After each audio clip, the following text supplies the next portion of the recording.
സുഭാഷിതങ്ങളുടെ പുസ്തകം 13-ാം അധ്യായം 20-ാം വാക്യം.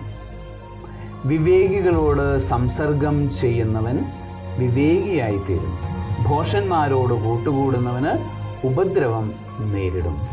വചനം പഠിപ്പിക്കുന്നതാണ്, വിവേകികളുമായി നമ്മൾ കൂട്ടുകൂടിയാൽ കാലക്രമേണ പോകെ നമ്മൾ വിവേകികളായിത്തീരും, ബുദ്ധിമാന്മാരായിത്തീരും, നന്മയുള്ള മനുഷ്യരായിത്തീരും. എന്നാൽ ഭോഷന്മാരുമായി, തിന്മ ചെയ്യുന്ന മനുഷ്യരുമായി, തിന്മ ചിന്തിക്കുന്ന മനുഷ്യരുമായി കൂട്ടുകൂടിയാൽ നമുക്ക് പിന്നീട് ജീവിതത്തിൽ ഉപദ്രവം ഉണ്ടാകും. ആകയാൽ നല്ല കൂട്ട്, വിവേകികളുടെ കൂട്ട് നമുക്ക് ഓരോരുത്തർക്കും സമ്പാദിക്കാനായിട്ട് ശ്രമിക്കാം. സർവശക്തനായ ദൈവം, പിതാവും പുത്രനും പരിശുദ്ധാത്മാവും വിവേകമുള്ള കൂട്ടുകാരെ കൊണ്ട് നിങ്ങളെ സമൃദ്ധമായി അനുഗ്രഹിക്കുമാറാകട്ടെ. ആമേൻ.